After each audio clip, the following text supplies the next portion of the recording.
ऊर्जा बाहर जा रही है, हम उन सभी द्वारों के ऊपर में बैरियर लगा देते हैं, उनको बंद कर देते हैं और भीतर में उतरते हैं। जो ऊर्जा बाहर जा रही है वो संग्रहित होने लगती है और संग्रहित होते हुए वो ऊर्जा ऊपर उठने लगती है और ऊपर उठ करके पर ब्रह्म का अपने जीवन के भीतर में आस्वादन करती है।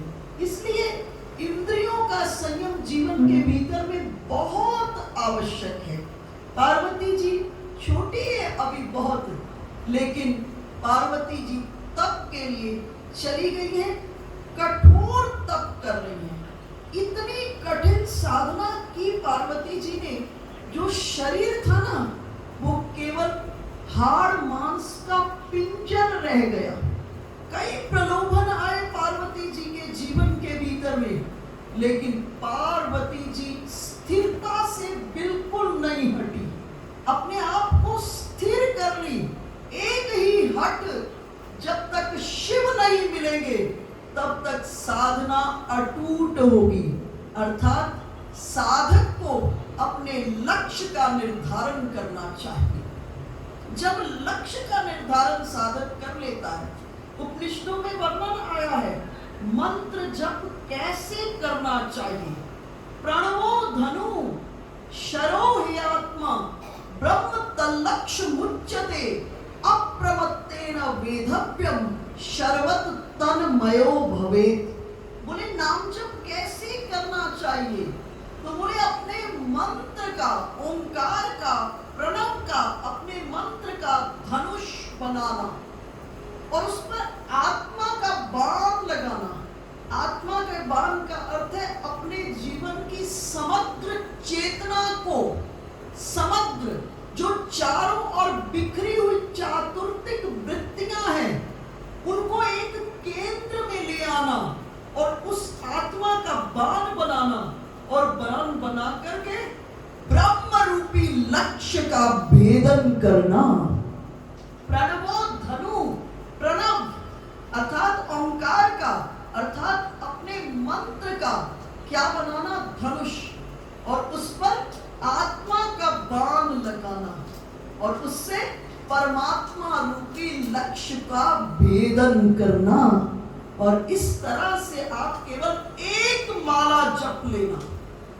इसको आप मेरी बात मत मानिए, अनुभव करके देखिएगा। सिर्फ एक माला आप स्वरूपा अनुसंधान करते हुए जपिए, सिर्फ एक माला।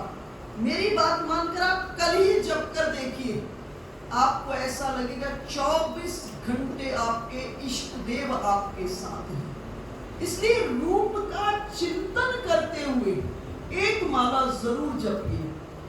सपोज आपका मंत्र है ओम नमो नारायणाय, आपका मंत्र है श्री कृष्ण शरणम मम, आपका मंत्र है ओम नमः शिवाय, आपका मंत्र है क्लीं कृष्णाय गोविंदाय गोपीजन वल्लभाय स्वाहा। जो भी मंत्र आपको गुरुदेव ने दिया है, जब ओम कहें तो मन की आंखों के सामने में इष्ट देव होने चाहिए। जब नमः कहें तो अपने मन के माध्यम से अपने इष्ट देव के चरणों में प्रणाम करना। और जब पुनः शिवाय नारायणाय जो भी कहे तो आंखों के सामने वही रूप होना चाहिए। ऐसे सिर्फ एक माला जप लेना, मैं गारंटी से कहती हूँ सारा दिन आपको यूं लगेगा आपके इष्ट देव आपके अंग संग हैं। अक्सर हम माला कब जप लेते हैं, अक्सर हम माला कब जप लेते हैं, जब मन में विचारों की भीड़ चल रही हो, तभी जल्दी जल्दी नाम जप लेते हैं। इसलिए मन को रस आ ही नहीं पाता। तो पूजा में प्रवेश करने से पहले, नाम जप से पहले एक छोटा सा काम करिएगा, मन को निर्विचार करिएगा। और मन को निर्विचार आप योग की एक छोटी सी पद्धति से कर सकते हैं। आप सिद्धासन में, पद्मासन में, सुखासन में, जिसमें कंफर्टेबल है उसमें बैठिए। गहरा सांस लीजिए, गहरा सांस छोड़िए, गहरा सांस लीजिए, गहरा सांस छोड़िए। ऐसे 10 से 12 बार करिए। फिर नेत्र बंद करके देखिएगा, मन में कोई विचार है, आप कोशिश भी करोगे तो आएगा नहीं मन में विचार। इतनी छोटी सी पद्धति है। और जब मन निर्विचार हो जाए उसके बाद क्या करना? मानसिक पूजन करना। जिस विधि की पूजा को आप घर में करते हैं उस पूजा को मन के माध्यम से करना। आज विराट हो जाना, इतने विराट हो जाना, जैसे कभी अपने पोते पोतियों को, अपने बच्चों को गोद में बिठाकर स्नान कराया ना, आज अपने को इतना विराट बनाना, त्रिभुवन के ठाकुर को अपनी गोद में बिठाना। मन का जल, मन का वस्त्र, मन के नाना पदार्थ स्नान के, मन के अपने ठाकुर जी को स्नान कराना, भरे हृदय से उनकी रूप माधुरी का दर्शन करना, फिर मन का वस्त्र, उससे उनकी देह को पोंछना। अब जितना सुंदर आपने अपने जीवन के भीतर में वस्त्र देखा है, उन वस्त्रों से ठाकुर जी का श्रृंगार है। जितनी सुंदर आपने अपनी जीवन में ज्वेलरी देखी है, उससे ठाकुर जी को पहनाना। और अब ठाकुर जी को सुंदर सिंहासन पर विराजमान करके मन से उड़कर किसी बाग में जाना, उत्तम पुष्पों को चयन करके लाना और सुंदर श्रृंगार से भगवान के लिए बंगला बनाना। अब सुंदर सुंदर भोग बनाना, मन का ही पतीला, मन का ही दूध, मन का ही चावल, मन का ही कस्तूरी, मन का ही केसर, मन की इलायची, मन के नाना मेवा, मन की कड़ची से घोट घोट करके ठाकुर जी के लिए सुंदर खीर बनाना, सुंदर मेवा बाटी बनाना, सुंदर मिष्ठान बनाना और अब सुंदर सजा के त्रिभुवन के ठाकुर को समर्पित करना। देखना मन की आंखों से कि ठाकुर जी किलक किलक करके खुश होकर आनंदित होते हुए आपके द्वारा समर्पित भोगों को आरोग रहे हैं। अब प्रभु एक हाथ आगे बढ़ा देना। प्रभु ब्रह्म नर्तक की तरह, तुम जीवात्मा नर्तकी की तरह प्रभु के साथ खूब देर तक नृत्य करना।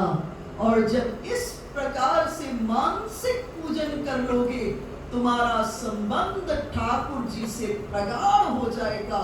और जब ठाकुर जी से प्रगाढ़ हो जाएगा, अब विधि की पूजा में जाना।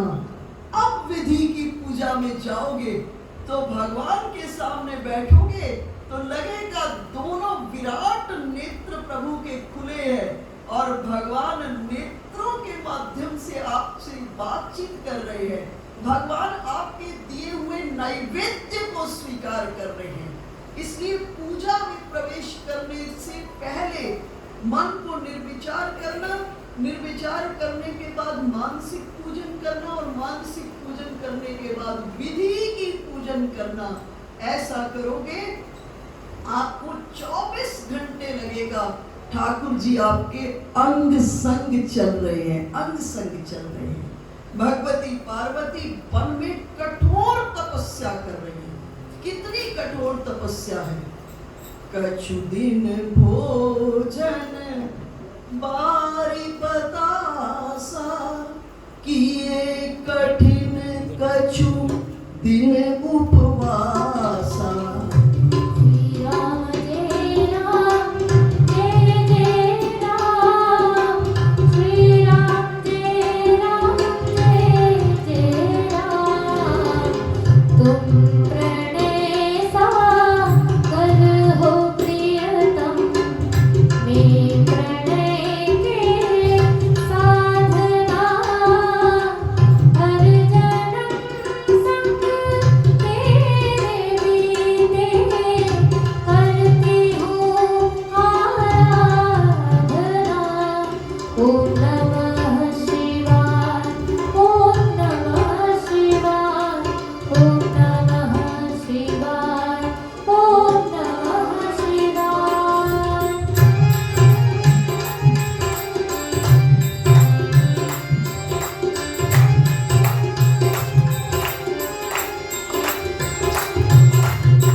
पार्वती जी ने कठोर तप किया। कितना कठोर तप किया? गोस्वामी जी महाराज कह रहे हैं, संवत सहस मूल फल खाई। 1000 वर्ष तक केवल कंद मूल को खाया। साग खाई 7 बरस गवाए, और 100 बरस तक केवल पत्ते इत्यादि साग इत्यादि को खाया। फिर उसके बाद कछु दिन भोजन बारी बतासा, कुछ दिन केवल जल को ही पिया। किए कठिन कछु दिन उपवास, कुछ दिन और कठिन नाना प्रकार के उपवास किए। उसके बाद 3000 वर्ष तक केवल बेल पत्रों को खाया, और उसके बाद पुनि परिहरे सुखाने उपरना, उसके बाद सूखे पत्तों को भी खाना बंद कर दिया। और जब सूखे पत्तों को खाना बंद कर दिया, तब क्या हुआ? उमहि नाम तब भयउ अपर्णा, तब भगवती का एक नाम पड़ा, अपर्णा। जब पर्ण को खाना छोड़ दिया, भगवती का एक नाम अपर्णा। देखो, जितना बड़ा लक्ष्य उतनी बड़े त्याग की आवश्यकता है। जितना बड़ा त्याग उतनी बड़ी प्राप्ति की आवश्यकता है। और इस जगह भगवती का कठोर तपस्या। देखो, जब तक भोजन सात्विक नहीं होगा, भोजन सात्विक नहीं होगा तो बुद्धि निर्मल नहीं होगी। जब तक बुद्धि निर्मल नहीं होगी, तब तक इंद्रियों की वृत्तियां शुद्ध नहीं होगी। जब तक इंद्रियों की वृत्तियां शुद्ध नहीं होगी, व्यवहार शुद्ध नहीं होगा। और जब तक व्यवहार शुद्ध नहीं होगा, तब तक वैराग्य जन्म नहीं लेगा। और जब तक वैराग्य जन्म नहीं लेगा, तब तक परमात्मा में राग नहीं हो पाएगा। इतना कठोर तपस्या पार्वती जी कर रही है। एक बहुत बड़े दार्शनिक कम मैथमेटिशियन हुए, जिनका नाम था पाइथागोरस। पाइथागोरस कहते थे, तुम मुझे बता दो तुम क्या खाते हो, मैं बता दूंगा कि तुम क्या सोचते हो। हमारे भोजन के साथ हमारी सोच की इतनी बड़ी भूमिका है। देखो, आज से पहले भोजन घर में माँ बनाती थी, और बड़े भाव से बनाती थी, और बड़े भाव से बना करके बच्चों को खिलाती थी। तो बच्चों के भीतर में भी माता पिता के प्रति बहुत गहरा भाव आया। आज भोजन की जगह रेस्टोरेंट्स ने ले ली है। अब मैं चंडीगढ़ में हम लोग रहते थे, तो हमारे पास में एक मिस्टर टंडन रहते थे। मुझे कहते होते थे, भावना जी अब घर घर नहीं है, रेस्टोरेंट हो गए हैं। मैंने पूछा कैसे? उन्होंने कहा, एक बच्चा आता है, कहता है मैं पराठा खाऊंगा, दूसरा आकर कहते हैं मैं ये खाऊंगा, तीसरा कहता है कॉफी पीऊंगा, और दूसरा घर का एक मेंबर कहता है मैं लस्सी पीऊंगा। तो बोले, ये तो रेस्टोरेंट हुआ ना, ये घर थोड़ा हुआ। घर में तो एक माँ भाव से बनाती थी। उस भोजन के भीतर में माँ के पूर्ण भाव भरे होते थे, और उस प्रसाद को, वो प्रसाद हो जाता था। माँ का भाव भगवान को निवेदित और नैवेद्य के रूप में, उसके बाद प्रसादी परिवार खाता था। जब परिवार प्रसादी खाता था, तो उनकी बुद्धि सात्विक हो जाती थी, और माता पिता के प्रति सहज में उनका समर्पण हो जाता था। तो इस भोजन की हमारे जीवन के भीतर में बहुत बड़ी भूमिका है। तो पाइथागोरस कहते थे तुम मुझे बता दो तुम क्या खाते हो, मैं बता दूंगा कि तुम क्या सोचते हो। देखो दो शब्द हैं, एक है साधना और एक है उपासना। साधना का अर्थ होता है जब आपकी इंद्रियां मनमानी करने लगे, आप अपनी इंद्रियों को मनमानी न करने दो, इसका नाम है साधना। जब आपकी इंद्रियां मनमानी करने लगे तो आप अपनी इंद्रियों को मनमानी न करने दें, इसका नाम है साधना। जैसे व्यक्ति अपने आप को अनेक प्रलोभनों से बचाकर, आप अपनी ही बात लीजिए, इस समय आप कई जगह जा सकते थे, लेकिन आप अपनी इंद्रियों को अनेक प्रलोभनों से बचाकर हरिद्वार में भगवान की कथा श्रवण करने के लिए तैयार की। तो एक रूप से आपने साधना की। अब साधना के बाद दूसरा जो शब्द है वो उपासना है। साधना के माध्यम से आप अपनी इंद्रियों को पकड़कर ठाकुर जी के चरणों में ले आए। अब दूसरे शब्द उपासना की भूमिका है। उपासना का क्या अर्थ है? उप जोड़ आसन। उप कहते गरीब को, आसन कहते बैठना। जब ठाकुर जी के करीब जाके बैठ जाओ, अब आपको कुछ करने की जरूरत नहीं है। जब भगवान के पास जाकर बैठना, उस समय कुछ नहीं करना, बस भगवान के पास इस प्रकार से बैठना, प्रभु के वक्षस्थल पर लगे हुए केसर कस्तूरी की गंध को ग्रहण करना, प्रभु के चरणों के भीतर में वक्षस्थल पर जो तुलसी है उसके गंध को ग्रहण करना, प्रभु के अंतस से जो नाद प्रवाहित होता है, मौन होकर के उस नाद को श्रवण करना, और जहां जहां से आप खाली हो जाओगे वहां वहां से ठाकुर जी आपके भीतर में जाकर प्रवेश कर जाएंगे। इसलिए भगवान के पास बैठकर ज्यादा उलझनों में नहीं उलझिएगा। भगवान के पास जाकर कुछ नहीं, बस आप मौन होकर के बैठ जाइएगा। और जब प्रभु के पास मौन होकर के आप बैठ जाएंगे तो, क्योंकि अब किसकी बारी है? अब ठाकुर जी की बारी है। उपासना में किसकी बारी है? ठाकुर जी की बारी है। कहना प्रभु को बहुत प्रलोभनों से अपने को बचा करके आपके चरणों में आए हैं।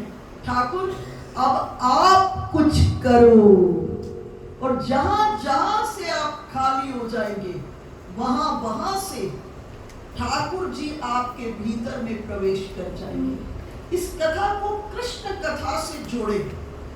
जिस समय गर्गाचार्य जी महाराज पहुंचते हैं, कृष्णचंद्र का नामकरण करते हैं, और नामकरण करने के बाद यशोदा मैया कहती हैं कि गुरुजी अब आप ऐसा करिए, थोड़ा जमुना जी चले जाइए, थोड़ा जमुना जल ले आइए, तब तक मैं सारी की सारी व्यवस्थाओं को तैयार कर देती हूँ। मेरे हाथ का तो आप खाएंगे नहीं, आप जाइए सुंदर जमुना जल ले आइए और लाकर के सुंदर रसोई बनाइए, अपने इष्ट देव को भोग लगाइए, जो प्रसादी होगी आप पाइएगा, और उसके बाद जो प्रसादी होगी ना उसको हम पाएंगे। और गर्गाचार्य जी चले गए, जमुना जी से जमुना जल इत्यादि लेकर के आए गर्गाचार्य जी। अब गर्गाचार्य जी अनंत जन्मों से साधना कर रहे हैं, और आज साधना के बाद उपासना के प्लेटफॉर्म पर आए हैं। सामने में बाल कृष्ण इष्ट देव बैठे हुए यशोदा मैया की गोद में। आज किसकी बारी है? आज श्री कृष्ण की बारी है।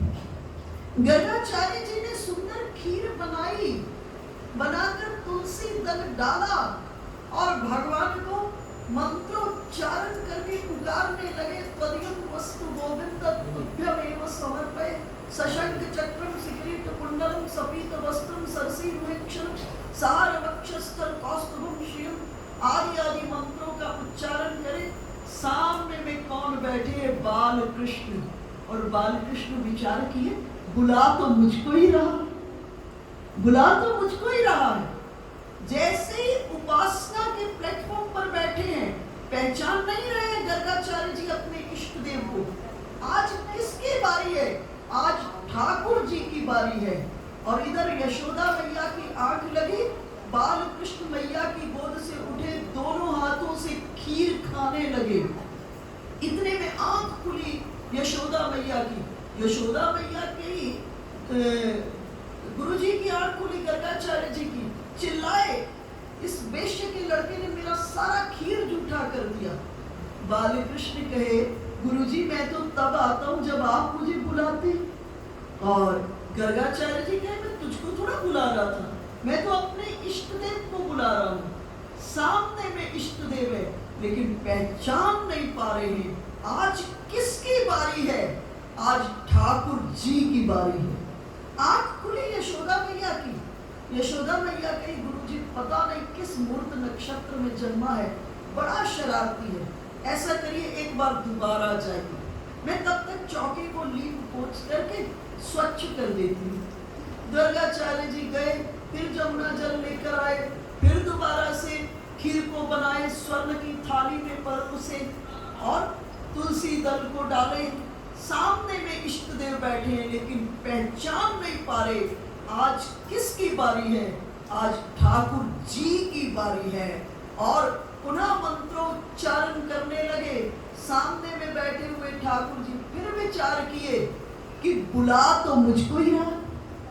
तभी बालकृष्ण कहे, गुरुजी वैसे ही भोग लगाइएगा जैसे मैंने आपको बताया था। 12 माला जपने में जितना समय लगता है उतनी देर तक भोग लगाइए।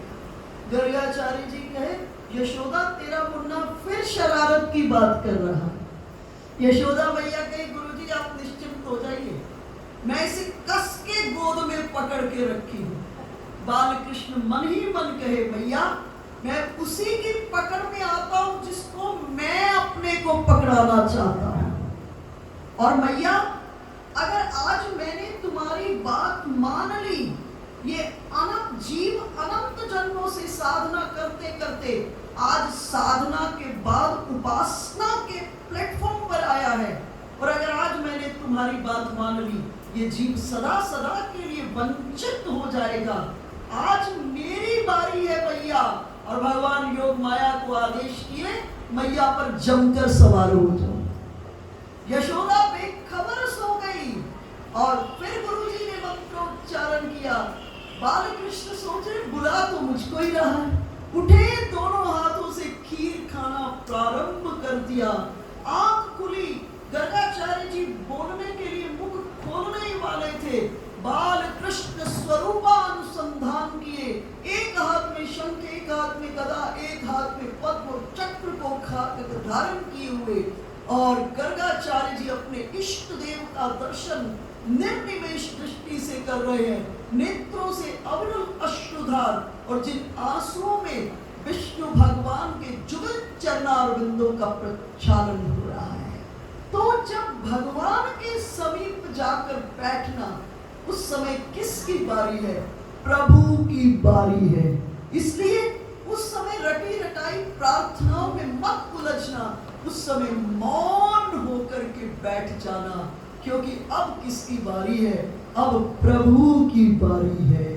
और भगवती की कठोर साधना, इतनी कठोर साधना, और तभी आकाशवाणी हुई, भयउ मनोरथ सुफल तव, सुनु गिरिराज कुमारी, परिहरु दुरह दुसह कलेश अब मिली है त्रिपुरारी। आकाशवाणी हुई, आपका मनोरथ पूर्ण हो, पूर्ण हो, अब आप अपने घर पधारे। और गोस्वामी जी महाराज कह रहे थे, अभी मैं उमा के चरित्र का गान कर रहा था, अब लेकिन मैं भगवान महादेव के चरित्र को गान करना प्रारंभ करता हूँ। और ये जब से सती ने अपनी देह को त्यागा, महादेव इधर उधर वन के भीतर में निर्जन के भीतर में अनेक स्थानों पर भटकते रहते हैं, कहीं बैठते हैं तो राम कथा का गान करते हैं। और इस जगह सभी के सभी देवता तारकासुर के जन्म हो चुका है और तारकासुर के अत्याचार बहुत बढ़ गए हैं। और तारकासुर को वरदान है कि वो शिव संभूत शुक्र से जो जन्मा हुआ पुत्र होगा उसके द्वारा उसका वध होगा। और शिव के बिना भवानी को जलना पड़ता है, शिव के बिना भवानी को जलना पड़ता है और भवानी के बिना शिव को भटकना पड़ता है। अर्थात विश्वास के बिना, अपने इष्ट देव में विश्वास के बिना खाली श्रद्धा से जलना पड़ता है श्रद्धा को, और श्रद्धा के बिना विश्वास को भटकना पड़ता है। शिव निष्काम है, लेकिन सती के दुख को देखकर, अपने भगत के दुख को देख करके महादेव के हृदय में व्यथा है।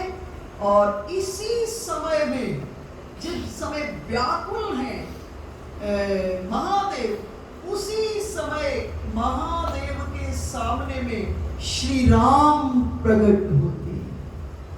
अपने इष्ट देव का दर्शन करके महादेव कृत्य हो गए और श्री राम महादेव को कहे, वैसे तो जगत में मैं किसी पर प्रसन्न होता हूँ तो उसको कहता हूँ मुझसे कुछ मांगो, लेकिन आज मैं आपसे बहुत प्रसन्न हूँ, लेकिन मांगने के लिए नहीं कहूँगा, आज मैं आपसे कुछ मांगने के लिए आया हूँ।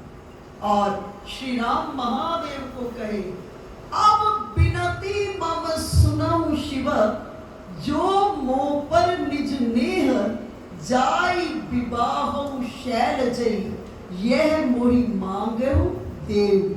कितना सुंदर प्रभु का आपस का संबंध है। सबसे पहले क्या कह रहे हैं? विनती कर रहे हैं।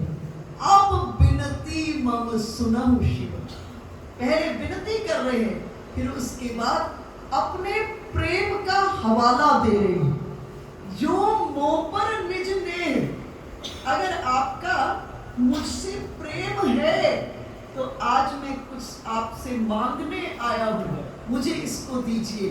क्या मांगने आया हूँ? जाय विवाहु शैल जई। अब आप ऐसा करें, भगवती परा अंबिका जगदम्बिका हिमवान की कन्या शैलजा अर्थात पार्वती जी से विवाह करें। महादेव ने कहा, मैं तो योगनिष्ठ हूँ, योग के भीतर में आनंदित रहता हूँ, विवाह में रुचि नहीं है, लेकिन अगर आपकी आज्ञा है तो मैं आपकी आज्ञा को शिरोधार्य करता हूँ। राघवेंद्र सरकार कहे, नहीं, मेरी आज्ञा को शिरोधार्य मत करना, क्योंकि आपके सिर पर, आपकी जटाओं में गंगा प्रवाहित होती है। मेरी आज्ञा को अगर शिरोधार्य कर लिया और गंगा के प्रवाह से मेरी आज्ञा भी बह गई, इसलिए मेरी आज्ञा को शिरोधार्य नहीं करिए। अब उर राखेउ जो हम कहूँ, जो मैंने आपको कहा उसे हृदय में रखना। बड़ा संकेतात्मक विषय है कि कभी कभी भक्ति के आवेग में, कभी कभी भक्ति के आवेग में जीव भगवान की आज्ञा को भी विस्मृत कर देता है।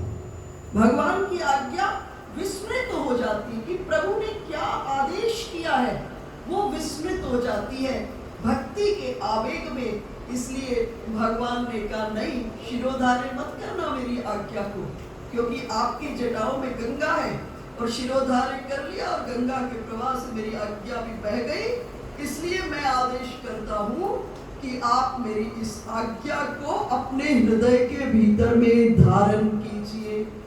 और महादेव राघवेंद्र सरकार को वचन दिए। महादेव सप्त ऋषियों को बुलवाए और बुलवा कर कहे, पार्वती जी के प्रेम की परीक्षा लेकर आओ।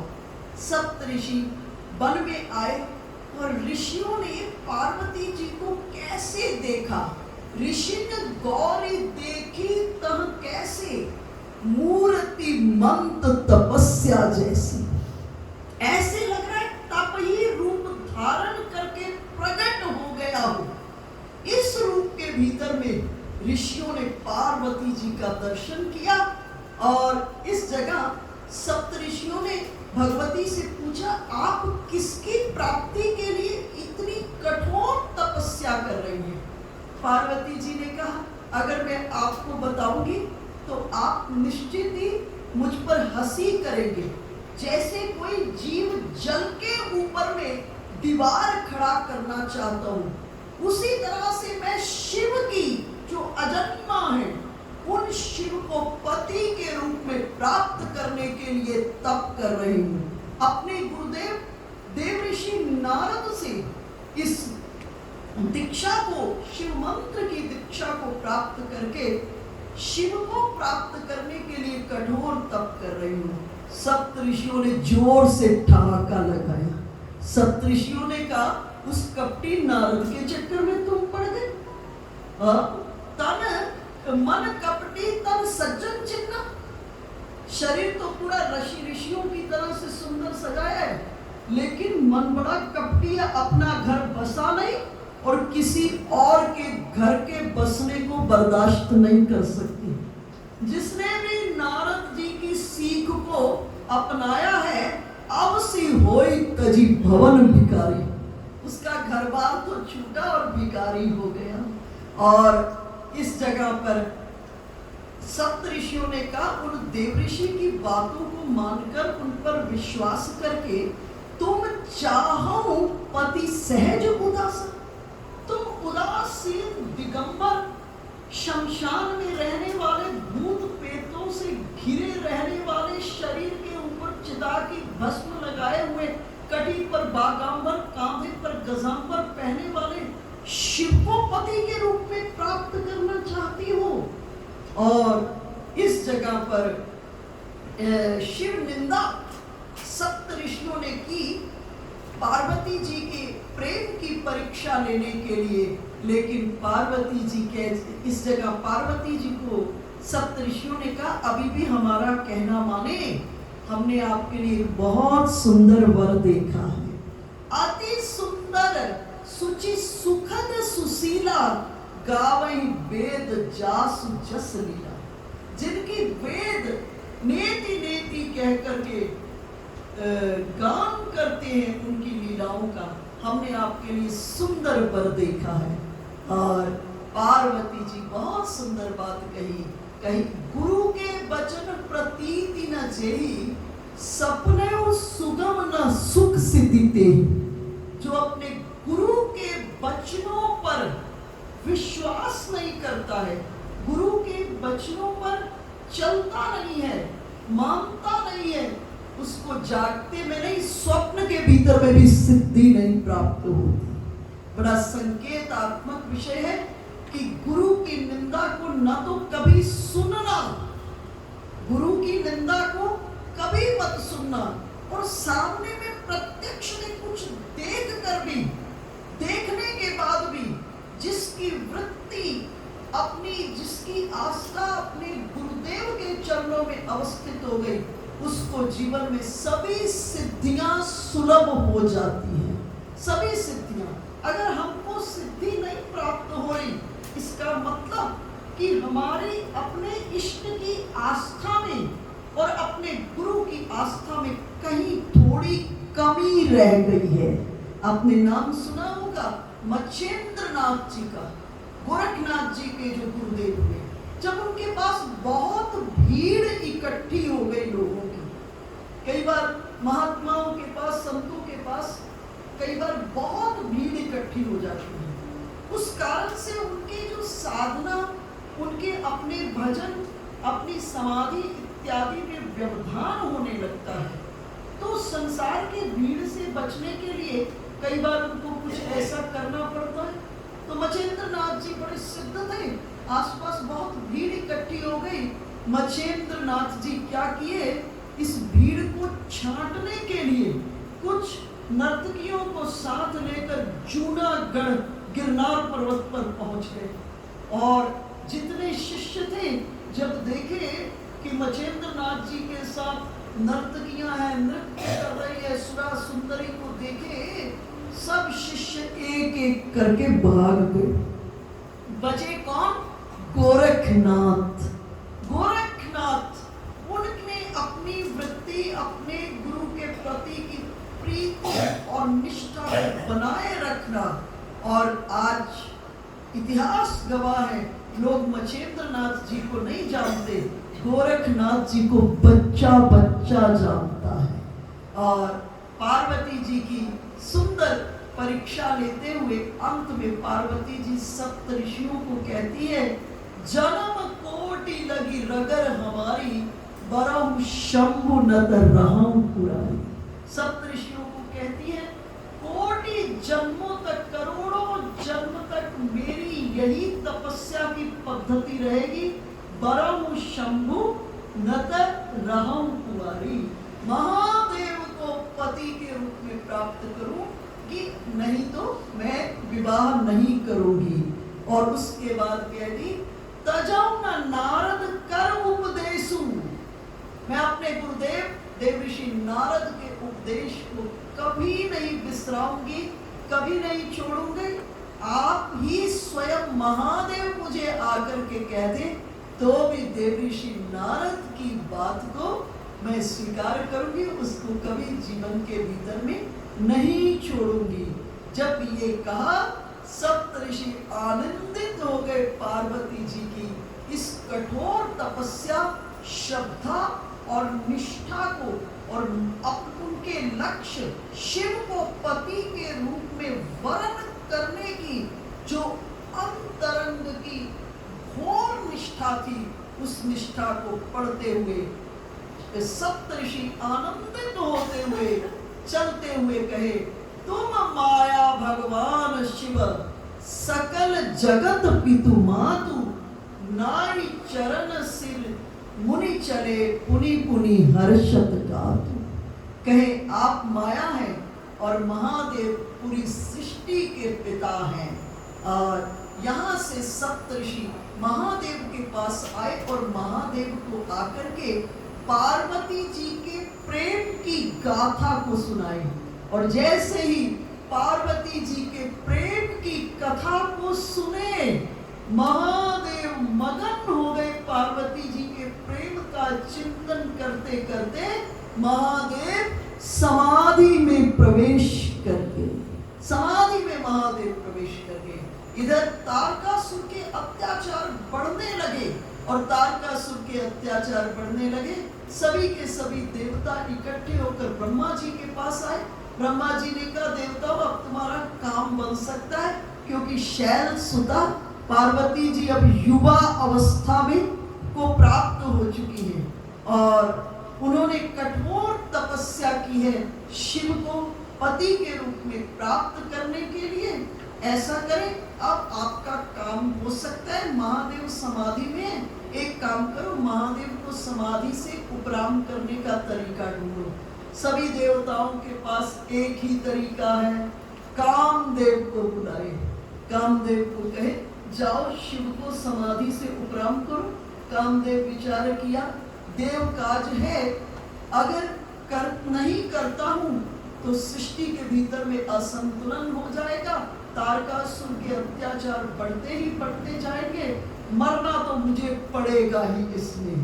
परंतु देव काज है, इसलिए तारकासुर तैयार हो गए। इसलिए कामदेव तैयार हो गए। कामदेव के अस्त्र शस्त्र क्या हैं? कामदेव के अस्त्र शस्त्र हैं सुंदर शीतल मंद सुगंधित समीर, अप्सराएं, वाद्य, नृत्यादि जितने भी उद्दीपन की सामग्री है, काम को जगाने की जितनी सामग्री है, ये कामदेव के अस्त्र शस्त्र हैं। उन सब को लेकर के शिव को समाधि से उपराम करने के लिए कामदेव चले गए। और उस समय गोस्वामी जी महाराज कह रहे हैं, सृष्टि की स्थिति कैसी हो गई। सृष्टि के भीतर में, सभी के मन के भीतर में कामदेव प्रवेश कर गए। जो जोगी समाधि के भीतर में रहने वाले थे, वो जोगी भी, उनका जोग छूट गया, बिसर गया। सभी के मन, सबके मन मनसिज हरे, धरे न काहू धीर, सबके मन मनसिज हरे। किसी के हृदय के भीतर में वो नहीं रहा, सबके मन का किसने हरण कर लिया? काम ने हरण कर लिया। गोस्वामी जी महाराज कह रहे स्थिति क्या है? भय काम बस जोगी तापस, पावरनी की को देखहि चराचर नारि मय, जे ब्रह्ममय देखत रहे। अब लागिलो कहि पुरुषमय जग, पुरुष सब अब लावै। दुई दंड भरि ब्रह्मांड भीतर, कामकृत कौतुक है।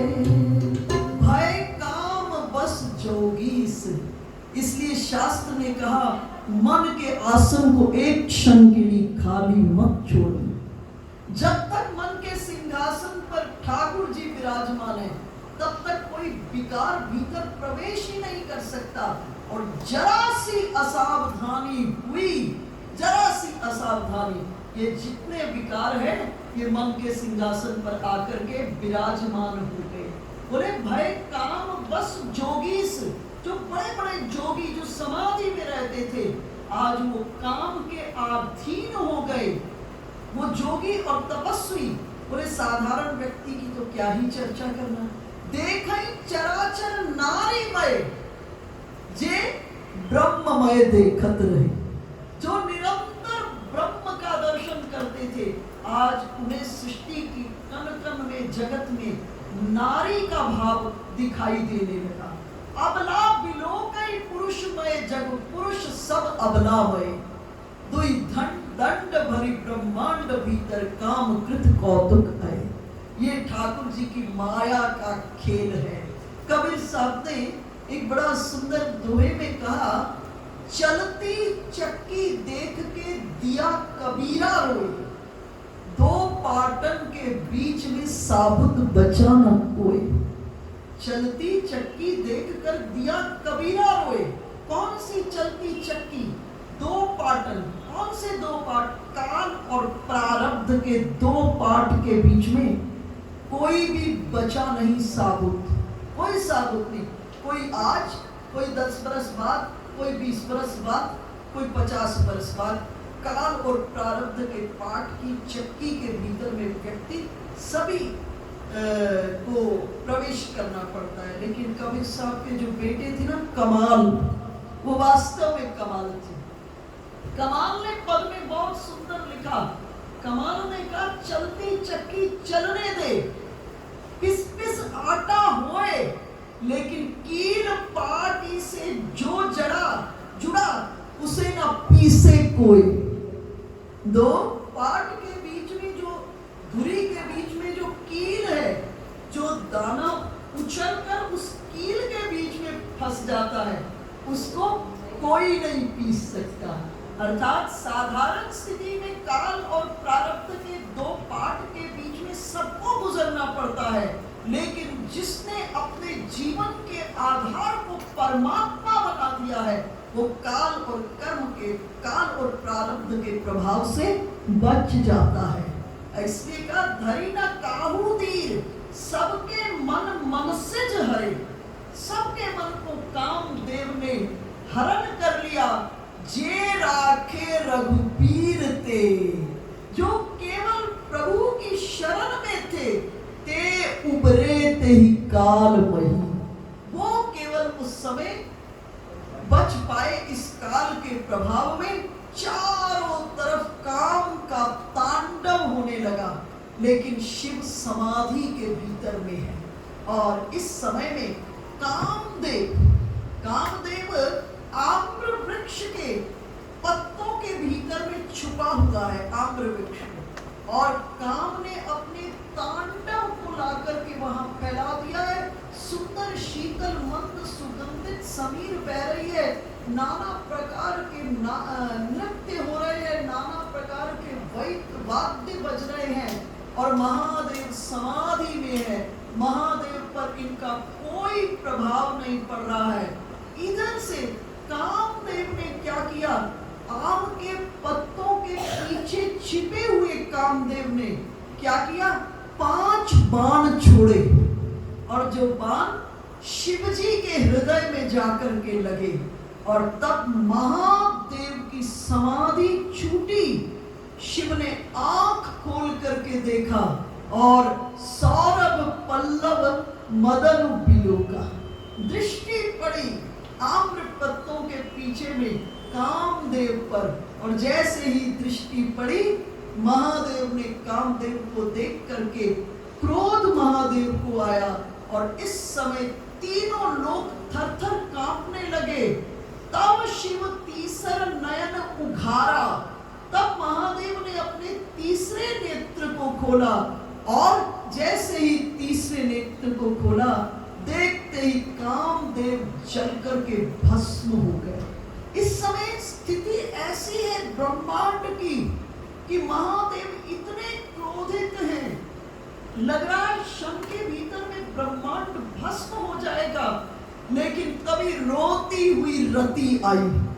अभी इतने क्रोधित है, लग रहा है कि सृष्टि भस्म हो जाएगी, लेकिन जैसे ही रोती हुई रति आई महादेव का क्रोध कपूर की डली की तरह से उड़ गया, करुणा प्रवाहित होने लगी और रति को महादेव ने वरदान दिया।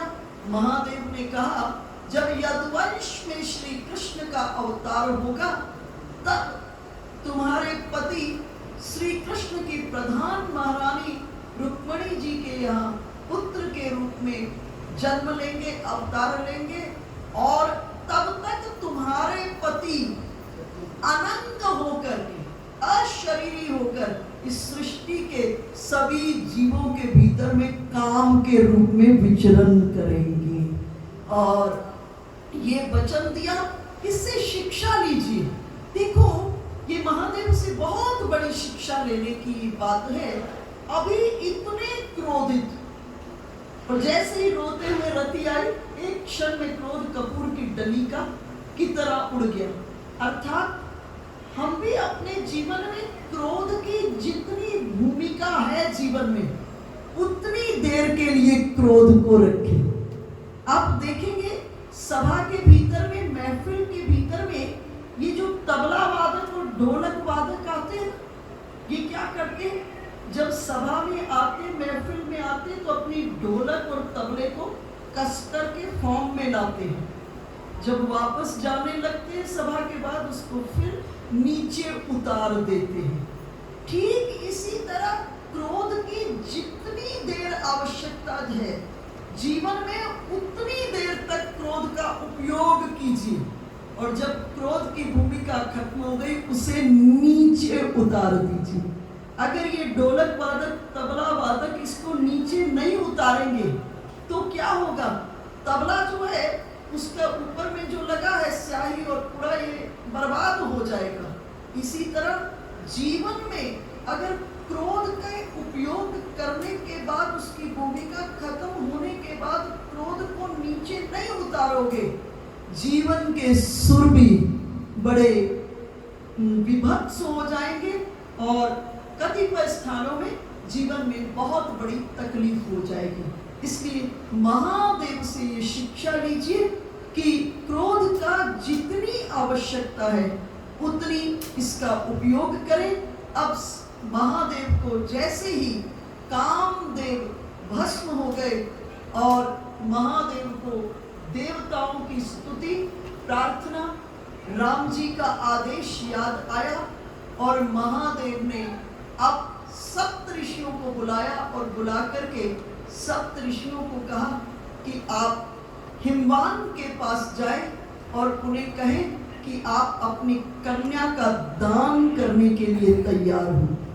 सप्तऋषि विवाह की पत्रिका लेकर के महादेव के हिमवान के पास पहुंचे और हिमवान ने अब निमंत्रण पत्र अपने बंधु बांधवों को, जितने नद हैं, जितनी नदियां हैं, जितने पर्वत हैं, जितने सब हैं, सबको निमंत्रण पत्र भेजे और सभी के सभी सुंदर रूपों को धारण करके विवाह में आ रहे हैं। सभी की सभी व्यवस्थाओं को ये बना रहे हैं और देवताओं के पास महादेव ने निमंत्रण भेजा और देवता विचार करने लगे कि शिव के पास तो कैलाश में विवाह की तैयारी के लिए कोई नहीं है, इसलिए नियमता हमको पहले जाना चाहिए महादेव के विवाह की तैयारी के लिए। और सभी के सभी देवता विवाह से कुछ दिन पहले आ गए तैयारी के लिए। लेकिन जिस दिन ब्याह का दिन आया, सभी के सभी देवता महादेव को भूल गए। सभी के सभी देवता अपने अपने श्रृंगार में लग गए, अपने अपने विमानों को सजाने में लग गए, अपने अपने परिकर को सजाने के लिए लग गए।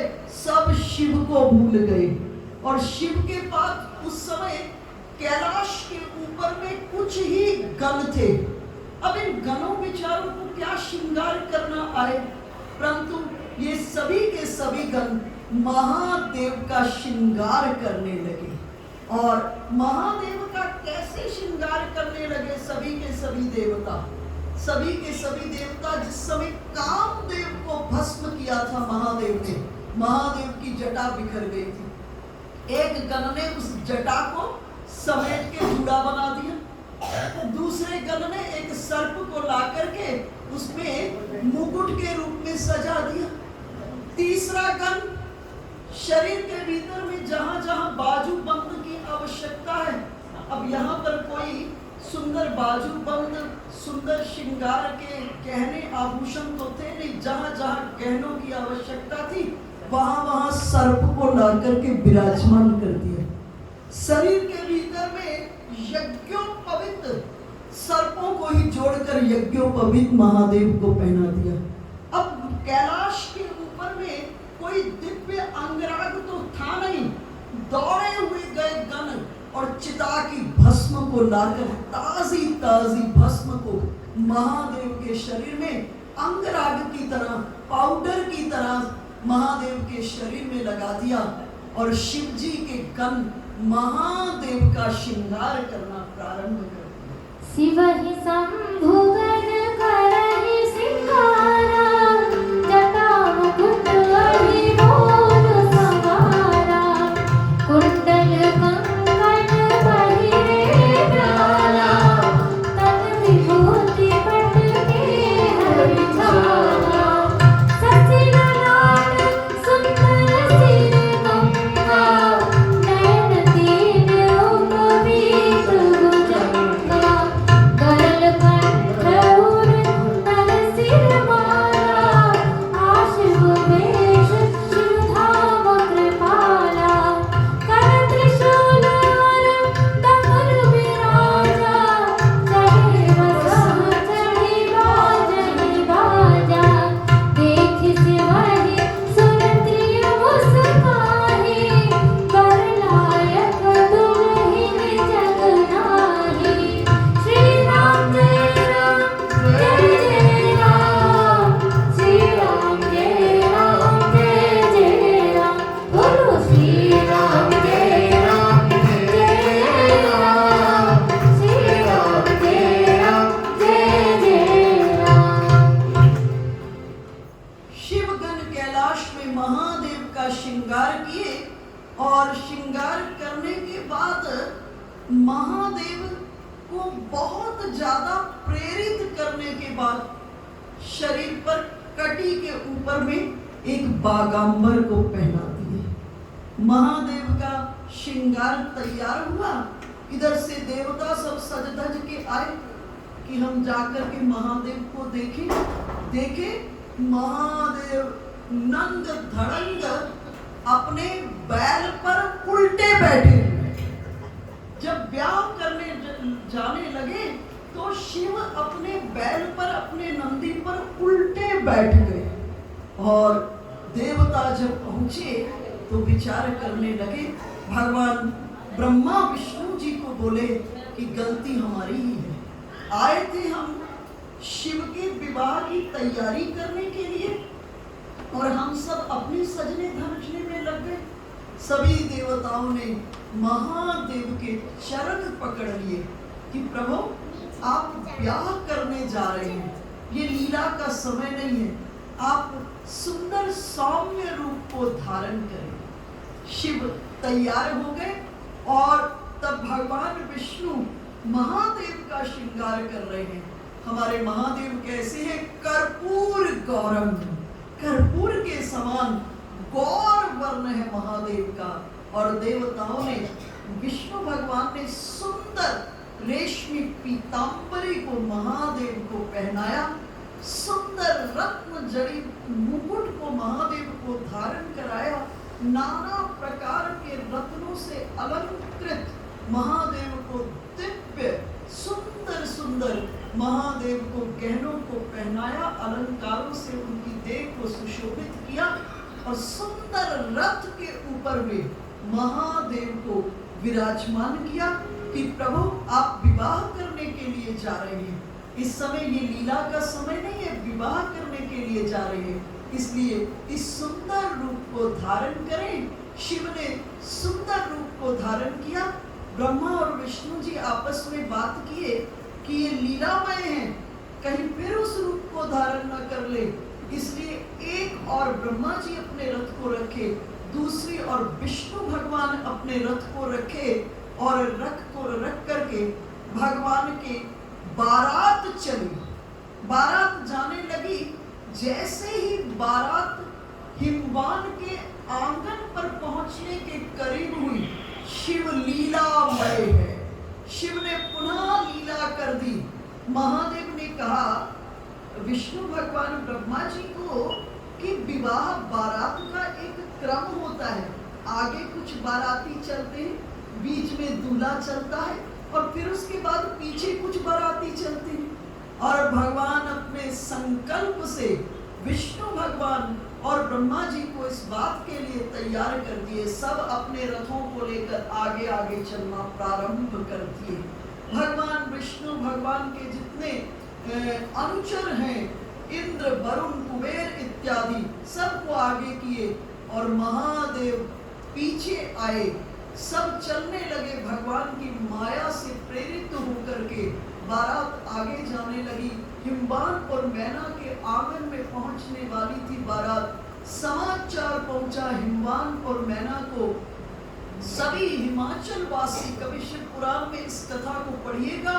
हिमवान ने पूरे के पूरे हिमाचल को इतना सुंदर तैयार किया है, कृत्रिम बैकुंठ को तैयार कर दिया है, कृत्रिम स्वर्ग को तैयार कर दिया है। स्वर्ग के बाहर जो इंद्राणी खड़ी है वो हूबहू इंद्र पत्नी शची के समान दिखाई दे रही है। बैकुंठ के सामने में जो लक्ष्मी जी हैं, साक्षात हूबहू बैकुंठ में जो लक्ष्मी जी हैं उन्हीं का स्वरूप दिख रहा है। अद्भुत रचना की है इस समय भगवती के विवाह के लिए हिमवान और मैना ने। जैसे ही बारात की आगमनी का समाचार पहुंचा, सभी बारात के स्वागत के लिए हिमाचल के प्रवेश द्वार पर पहुंचे और द्वार पर पहुंचे सभी देवता आगे आगे हो गए।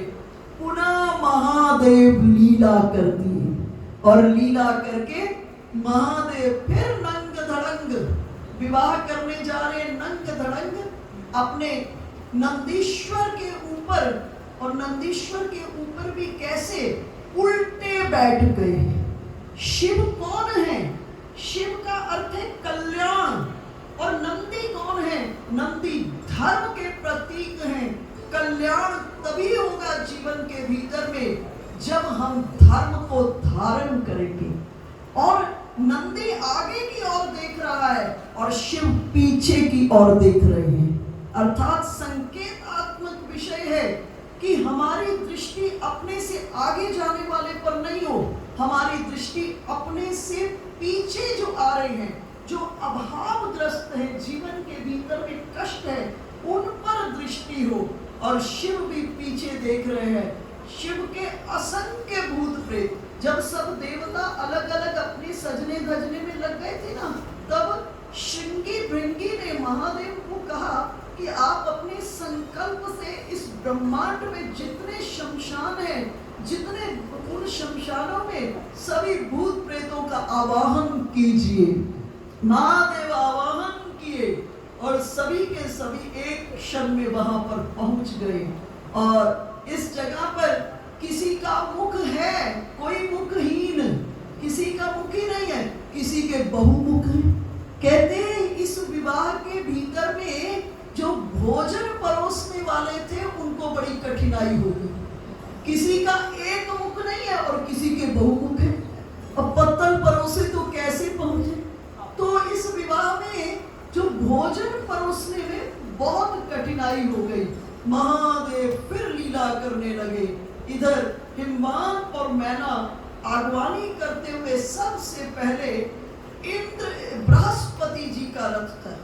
परिचय देने के लिए, इंट्रोडक्शन के लिए देवऋषि नारद ने कहा आपके जो दामाद हैं ना, उनके धर्म गुरु के रूप में अवस्थित हैं। बृहस्पति जी का परिचय किया। बृहस्पति जी का वैभव देखे विचार करने लगे, धर्म गुरु का इतना बड़ा वैभव है तो दामाद का कितना बड़ा वैभव होगा। और आगे बढ़े, इतने में इंद्र का रथ परिचय कराते हुए बोले आपके दामाद के मंत्रिमंडल में से सबसे छोटे जो मंत्री हैं। सोचने लगे छोटे मंत्री का इतना वैभव है तो बड़े जो दामाद होंगे उनका कैसे वैभव होगा। परिचय कराते कराते भगवान विष्णु आए। भगवान विष्णु का परिचय कराते हुए नारद जी कहे आपके दामाद के अभिन्न सखा हैं। सोचिए, दोस्ती तो, मित्रता तो समभूमि पर होती है। जब मित्र के पास इतना बड़ा ऐश्वर्य है तो दामाद के पास कितना बड़ा ऐश्वर्य होगा। इधर देवऋषि नारद की दृष्टि पड़ी। महादेव नंग धड़ंग बैल पर उल्टे लेटे हुए महादेव नारद जी यहीं से अंतर ध्यान हो गए। मैना की दृष्टि पड़ी। मैना व्याकुल हो गई और मैना व्याकुल होकर के मूर्छित होकर के गिर पड़ी। मैना इस जगह सप्त ऋषियों की पत्नियों पर क्रोधिता हुई, अपने पुत्रों पर क्रोधित हुई, हिमवान पर क्रोधित हुई। और मैना ने कहा कि मैं अपनी कन्या का विवाह इस शमशान में रहने वाले कपाली से नहीं करूं। मैं इसे पहाड़ से नीचे गिरा सकती हूँ, आग में जला सकती हूँ, लेकिन इस शमशान में रहने वाले कपाली से विवाह नहीं करूंगी। दृष्टि पड़ी देवों की। महादेव बैल पर नंद धड़ंग बैठे हुए जाकर चरण पकड़े और चरण पकड़ कर कहे प्रभु आप विवाह के मंडप पर जा रहे हैं, लीला का समय नहीं है, आप सौम्य रूप धारण करेंगे। सभी देवताओं ने प्रार्थना की। जब देवताओं ने प्रार्थना की, कोटि कोटि काम कमनियों को, कमनीयता को लजाने वाले स्वरूप को लेकर के महादेव प्रकट हुए। जैसे ही महादेव के रूप का दर्शन किया और मैना कृतकृत्य हो गई, धन्य धन्य हो गई। महादेव की रूप माधुरी का दर्शन करके मैना ने कहा मेरा अपराध क्षमा करें। सुंदर विवाह सुसंपन्न हुआ। वो विवाह मंडप जिसमें दुल्हे के रूप में अखिल कोटि ब्रह्मांड नायक महादेव विराजमान है और दुल्हन के रूप में परांबिका जगदम्बिका विराजमान है। उस मंडप का वर्णन करोड़ों शेष अपनी वाणी से नहीं कर सकते। सुंदर विवाह सुसंपन्न हुआ। शिव महापुराण के आधार पर अगले दिन महादेव सुंदर वास घर में विराजमान है। उस समय 16 देवियां आ रही हैं। महादेव को सुंदर उपहार इत्यादि नाना प्रकार के, पार्वती जी महादेव को मिष्ठान इत्यादि समर्पित कर रहे हैं। और इसी समय रोती हुई रति आई। जब कामदेव को भस्म किया था तब रति ने कामदेव की शरीर की जो राख थी उसको समेटकर अपने अंचल के छोर पर बांध लिया था। और रति ने आकर इसी गांठ को खोला। महादेव को कहा आपके विवाह में सबको आनंद की प्राप्ति हुई, एक मैं ही अभागन रोती रही। और शिव ने अपनी दृष्टि डाल दी। शिव महापुराण के आधार पर कामदेव को पुनः स्वरूप की प्राप्ति हुई और कामदेव और रति महादेव की स्तुति करते हुए अपने लोकों की ओर चले गए। बहुत दिन तक शिव ने, हिमवान और मैना ने बारात को रोके रखा। अब देवताओं ने अनुरोध किया कि विदाई करें, क्योंकि सभी देवता अपने अपने लोकों को छोड़कर आए, अब आप विदाई करें। सुंदर विदाई। जिस समय पार्वती जी की विदाई हो रही है उस समय मैना ने एक ब्राह्मणी को बुलाया और बुलाकर कहा, मेरी कन्या गृहस्थ धर्म में प्रवेश करने जा रही है, वो अपने गृहस्थ धर्म का ठीक से निर्वाहन कर सके, आप मेरी कन्या को गृहस्थ के धर्म के निर्वाहन के लिए उचित शिक्षा दीजिए। मैं कभी कभी इस प्रसंग को पढ़ती हूँ तो मैं विचार करती हूँ, जब पराम्बिका जगदम्बिका के लिए उनकी माता किसी को बुला करके शिक्षा देने के लिए बुला रही है ब्राह्मणी को, तो मुझे लगता है आज के जीव को अपने गृहस्थ को सुचारू रूप से चलाने के लिए कितनी बड़ी शिक्षा की आवश्यकता है। और इस जगह सुंदर इस शिक्षा का वर्णन मैं सीता जी की विदाई के समय करूंगा। और इस जगह महादेव पार्वती जी की विदाई करते हैं। हिमवान और मैना चलते वक्त पार्वती जी को अपने हाथ में लेकर के मैना महादेव को कहती है, नाथ उमा मम प्राण समा गृह किंकरी करेऊ। उमा मेरे प्राणों के समान है पार्वती जी, आपके घर के सब कामकाज करेंगी। क्षमऊ सकल अपराध अब होई प्रसन्न बरदेव। मेरे जो मैंने दृष्टता की और जो पार्वती जी अपने गृहस्थ के निर्वाहन में इनसे कोई अपराध हो जाए तो आप सहज में इसको क्षमा कर देना। और इस जगह पार्वती जी की विदाई, और विदाई के बाद महादेव पार्वती जी को लेकर कैलाश पर पहुंचे और कैलाश पर आकर धीरे धीरे सभी देवता कुछ दिन रुक करके विदा लेते हुए अपने अपने लोकों को चले गए। और पार्वती जी को साथ लेकर महादेव कैलाश पर हैं। पति पत्नी के मिलन पर सुंदर गृहस्थ के प्रारंभ करते हुए शिव और शिवा के बीच में काम कथा नहीं प्रारंभ हुई, राम कथा प्रारंभ हो गई। गृहस्थ धन्य तभी है जब गृहस्थी में प्रवेश करते हुए भगवान साथ रहे। शिव पद कमल जिनहि रति नाही, राम ही ते सपनों न सुहाई। राम जी कहते हैं अगर मेरी भक्ति को प्राप्त करना है, श्री राम स्पष्ट कह रहे हैं मानस के भीतर में, अगर मेरी भक्ति को तुम चाहते हो तो क्या करना, औरों एक गुप्त मता सबई कहूं कर जोरी, शंकर भजन बिना नर भक्ति न पावही मोरी। शिव महापुराण का भी ये परम सिद्धांत है कि हर साधक को अपनी साधना का प्रारंभ महादेव की उपासना से करना चाहिए। हर साधक को अपनी साधना का प्रारंभ महादेव की उपासना से करना चाहिए। जब साधक महादेव की शरण में जाता है तो महादेव देखते हैं इसकी पूर्व जन्म में प्रीति कहाँ है, और जहां प्रीति होती वहां ले जाकर महादेव छोड़ देते हैं। इसलिए मुझे बहुत से भक्त ऐसे मिलते हैं, वो कहते हैं हम बचपन में हम पहले शिव पूजन किया करते थे, अब हमारी प्रीति श्री कृष्ण में हो गई या हमारी प्रीति श्री राम में हो गई। तो ये नियम है कि प्रत्येक साधक को अपनी साधना का प्रारंभ महादेव की उपासना से करना चाहिए। जब साधक शिव की शरण में जाता है तो महादेव देखते हैं इसकी पूर्व जन्म में प्रीति कहाँ थी, और जहां प्रीति होती वहां ले जाकर शिव छोड़ देते हैं। आपने उस सुंदर कथा को श्रवण किया होगा। नरसिंह मेहता, नरसिंह मेहता कुछ कामकाज नहीं करते थे। अब भाइयों के घर में रहना, भाइयों ने कहा अगर घर में रहना है तो कुछ कामकाज करना ही पड़ेगा। जिस व्यक्ति ने कभी काम ना किया हो और उसको अचानक काम का भार आ जाए तो बड़ी मुश्किल होती है। सोचे नरसिंह मेहता अब रहना है तो कुछ तो करना पड़ेगा। घर में घोड़े थे, घोड़ों के लिए घास छीलने चले गए और घोड़ों के लिए घास छीलकर घर लौटे।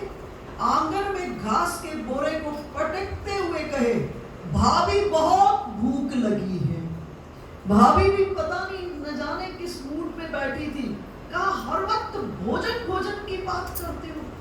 ये बात हृदय में लग गई नरसिंह के। यहां से सीधा दौड़े, शिव की शरण में पहुंचे और जाकर के पिंडी के ऊपर में सिर रख दिया। हम शिव का अभिषेक जल से करते हैं और यहाँ नरसिंह के नेत्रों से शिव का अभिषेक हो रहा है। 2 दिन बीत गए, बिना खाए पिए सिर्फ नेत्रों से अश्रुपात हो रहा है। और तभी रात्रि के भीतर में से उसी लिंग में से महादेव प्रकट हो गए और प्रकट होकर नरसिंह को कहे मांगो। नरसिंह ने कहा मुझे तो अपनी मांग का ज्ञान ही नहीं है, मुझे अपनी मांग का ज्ञान नहीं है। महादेव ने देखा पूर्व जन्म में नरसिंह की प्रीति श्री कृष्ण में थी और महादेव नरसिंह को साथ लिए और लेकर के भगवान श्री कृष्ण की रास लीला में पहुंच गए। और रास लीला में पहुंचे तो नरसिंह ने कहा मुझे रास लीला में कुछ सेवा दो। श्री कृष्ण कहे सेवा करना इतना सरल नहीं है।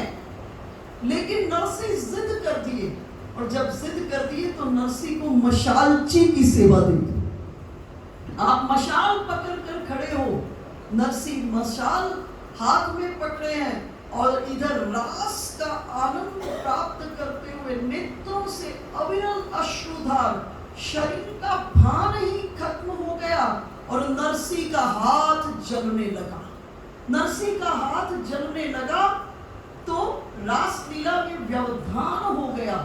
रासलीला को रोकना पड़ा और स्वयं किशोरी जी आई और जमुना जी के पुलिन से बालुका राशि को लेकर नरसिंह के हाथ पे लगा दी।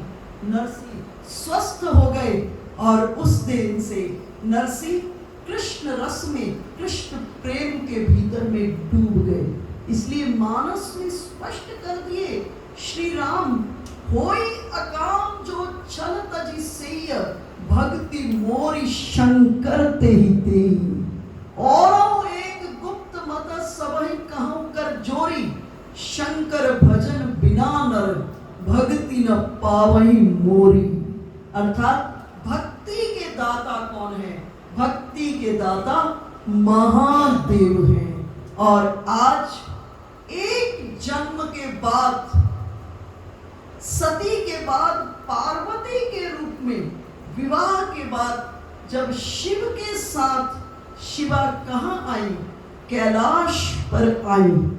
कैलाश किसका प्रतीक है?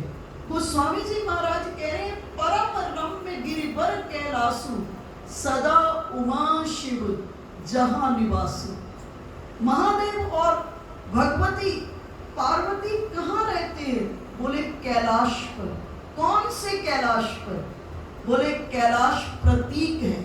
किसका प्रतीक है? ऊंचाई का प्रतीक है। किसका प्रतीक है? शीतलता का। किसका प्रतीक है? असंगता का। किसका प्रतीक है? उज्ज्वलता का। जब हमारे जीवन में ये 4 चीजें आ जाएंगी, महादेव हमारे हृदय को ही अपना भवन बना लेंगे। पहली चीज, ऊंचाई का क्या अर्थ है? हमारे जीवन में सोच की ऊंचाई आ जाए। और सोच की ऊंचाई में अपने जीवन में 2 चीजों को लाना। पहली चीज, दूसरे को सुख देने के लिए अपने को बड़े से बड़े त्याग के लिए तैयार करना। देखो वनवास राघवेंद्र सरकार को हुआ था, लेकिन लक्ष्मण जी से श्री राम इतना प्रेम करते हैं कि लक्ष्मण जी श्री राम के बिना रह ही नहीं सकते हैं।